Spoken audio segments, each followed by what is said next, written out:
Dan selain dari project management tools yang tadi udah kita bahas, sebenarnya di internal Refactory juga kita punya satu produk ya, Mas Doni, yang namanya Save2. Dan kedepannya itu kita bakal mau migrasi ke Save2 semua. Jadi fungsi-fungsi kayak chat dan video conference itu bisa dilakuin di Save2 semua.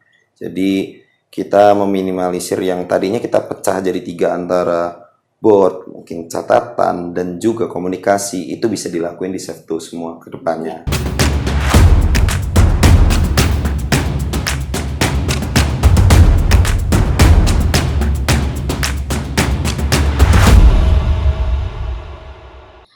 Hai Refactorian, kembali lagi di PM Room. Nah, di video kali ini bakal ditemenin sama aku, Galuh, selaku Project Manager di Refactory. Dan aku sebagai Project Manager juga, aku Doni.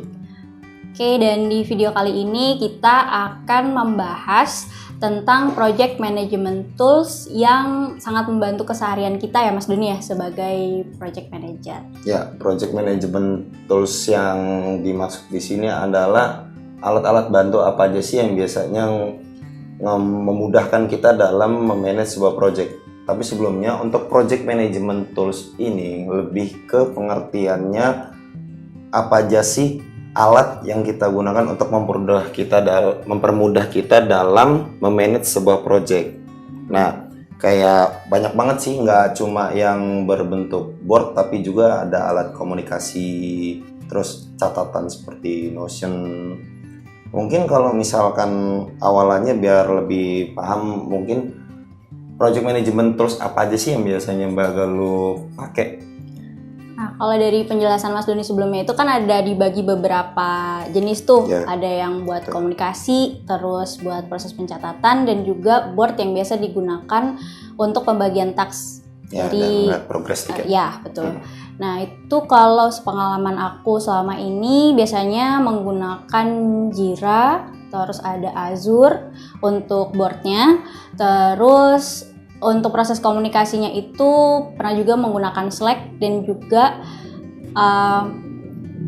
Teams dari Microsoft gitu. Tapi tidak memungkiri juga mungkin kalau misalnya ada kebutuhan yang sangat urgent itu bisa langsung call, dan video conference-nya itu bisa juga dari Teams-nya atau dari Google Meet gitu sih. Kalau pengalaman kamu dalam menghandle project selama ini gimana tuh?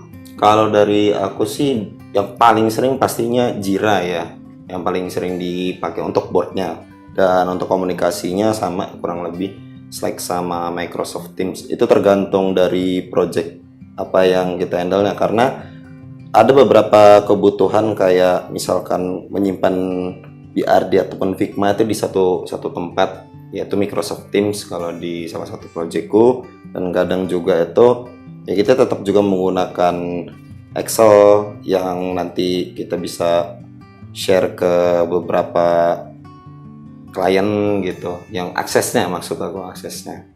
Dan kalau di Jira sendiri, kenapa Jira ya, mungkin aku mau ngejelasin sedikit. Itu dari sejauh ini itu penggunaan Jira itu efektif dalam, kalau aku lihat sejauh ini aku alamin, efektif dalam penemuan bug sih. Jadi kalau misalkan aku belum banyak pengalaman juga di project management tools lainnya yang board ya, tapi kalau misalkan di Jira itu kita bisa ngebuat sebuah task atau story itu berdasarkan tipenya. Ada kayak story, epic, story, task, dan bug.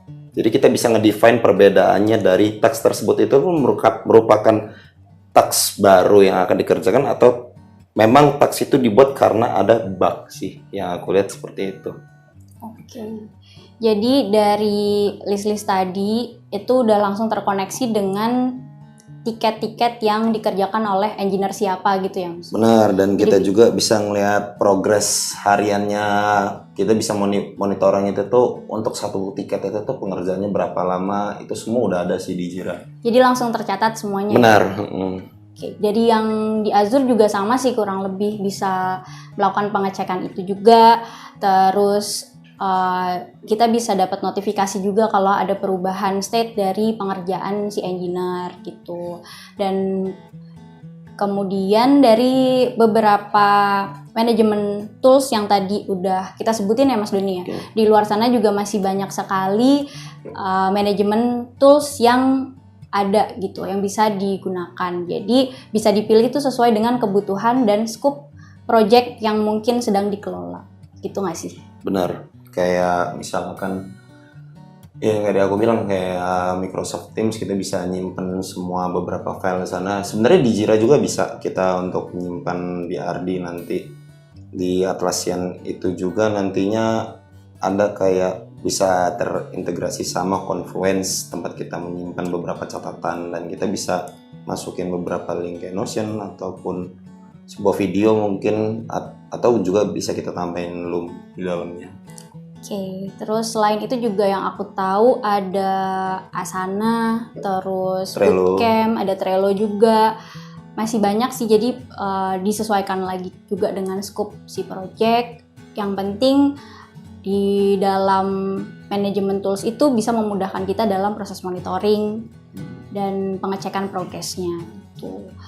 Dan untuk selanjutnya tadi kan kita udah bahas nih apa aja project management tools yang familiar kita gunakan. Terus di masing-masing project management tools itu kita bisa ngapain aja sih Mas Doni? Selain dari yang tadi udah dijelasin ya?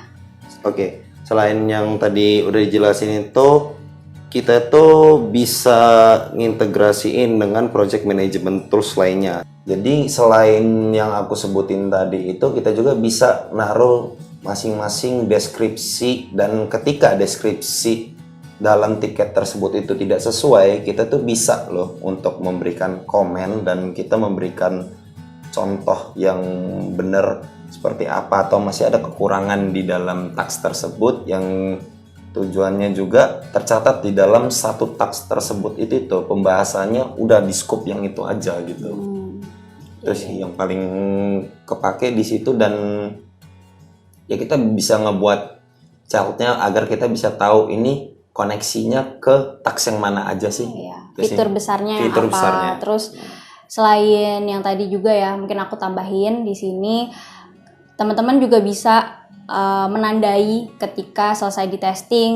Terus kalau misalnya itu adalah tiket bug dari tiket yang mana yang sebelumnya dikerjakan oleh engineer, sehingga masing-masing staff yang ada di dalam project itu bisa saling terkoneksi untuk menyelesaikan tugas utamanya itu gitu. Terus selain itu juga bisa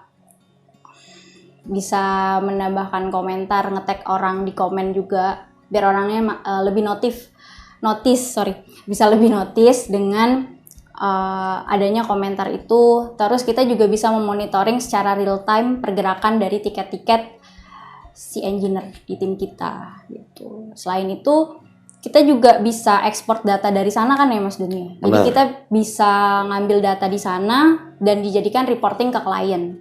Betul. Jadi data yang digunakan itu valid sesuai dengan yang memang dilakukan selama kurun waktu tertentu gitu.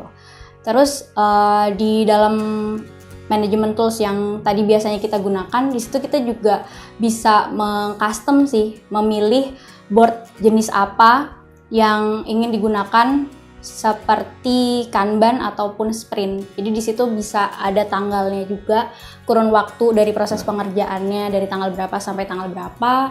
Terus kalau misalnya itu Kanban juga bisa langsung disesuaikan di backlog ataupun di to-do tiket-tiketnya ada berapa. Nanti bisa disalurkan langsung dengan engineer yang sesuai dengan task-nya itu.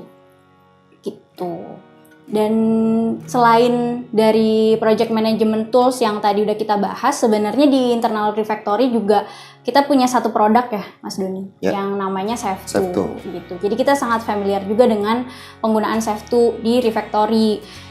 Itu fungsinya juga sama gitu kan ya, untuk memonitoring secara internal, terus pencatatan reporting juga dari sana. Terus apa lagi Mas Doni? Dan kedepannya itu kita bakal mau migrasi ke Save2 semua. Jadi fungsi-fungsi kayak chat, dan video conference itu bisa dilakuin di SafeTool semua.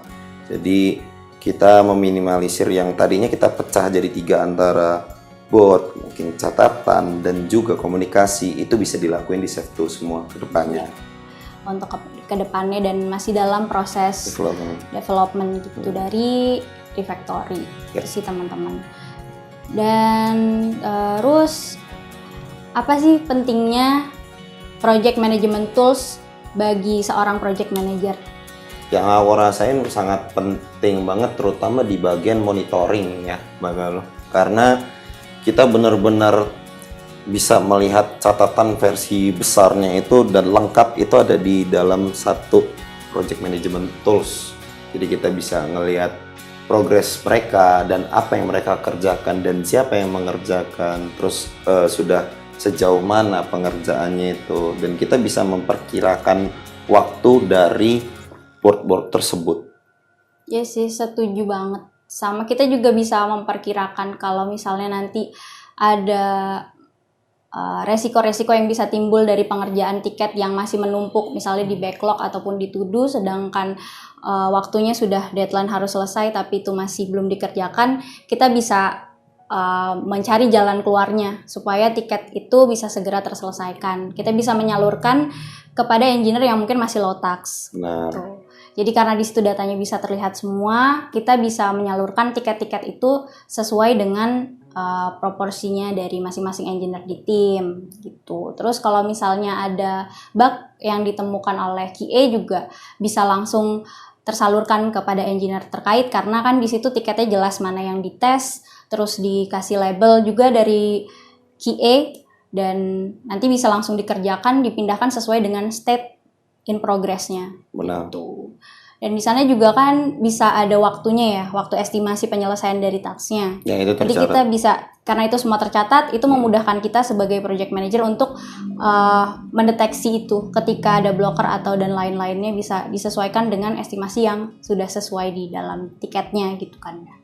Jadi gampang kita dalam menganalisis itu nggak cuma berdasarkan task besarnya aja, tapi kita detailnya kayak misalkan waktunya, udah gitu mungkin prosesnya, dalam proses pengerjaannya itu sempat diganti ke siapa, dan udah gitu sempat bulak-balik misalkan dia sudah sampai bisa di testing untuk QA tapi kembali lagi ke reject, itu semua terrecord di dalam SafeTool. Iya. Jadi ada historinya lengkap ya, selain dari SafeTool dan dari beberapa manajemen tools yang tadi biasa kita gunakan gitu.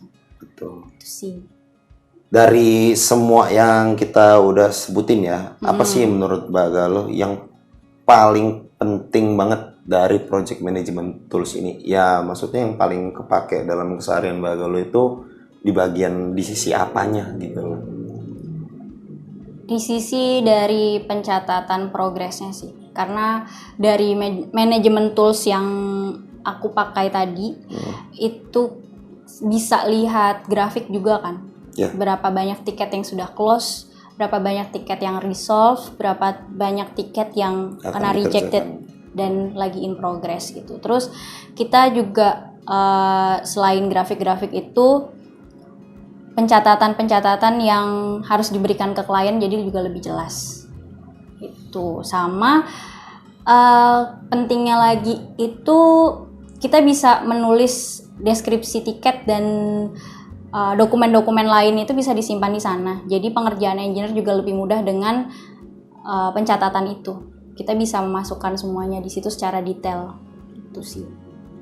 Kalau dari kamu gimana Mas Don? Sebenarnya banyak banget sih. Intinya kalau aku bilang tuh sama aja kayak kita pemahat ya, tapi kita kan butuh alat untuk palu, udah gitu alat pahatnya, pensil, pena. Sebagai seorang craftsmanship menurut aku penting banget sih hal-hal yang seperti itu. Kita gimana caranya kita ngebuat tools yang sekecil apapun itu tuh sangat berfungsi bagi kita sih. Itu sih analoginya menurut aku. Setuju sih Mas. Jadi sangat membantu kita ya dalam monitoring dan lain-lainnya. Sangat membantu, dan itu memastikan tujuan kita itu tidak miss dari waktu yang kita tentukan dan benar-benar goalsnya itu tercapai dengan ya maksudnya terkontrol gitu loh, maksudnya ketika pas ada kesalahan pun kita bisa memonitoring dari awal, ataupun ketika pas di pertengahan pun kita bisa langsung fixing. Sangat membantu banget sih. Karena datanya semua dari sana, jadi bisa langsung take action ketika kita menemukan sesuatu dari Betul. pergeseran tiketnya, dari komen-komennya dan lain-lain gitu ya. Betul. Itu sih teman-teman, aku juga setuju sama statement tersebut gitu. Kayaknya videonya udah cukup ya. Segitu dulu aja yang bisa kita sharing. Semoga bermanfaat untuk teman-teman semua. Insyaallah. Dan sampai ketemu di video selanjutnya. Bye.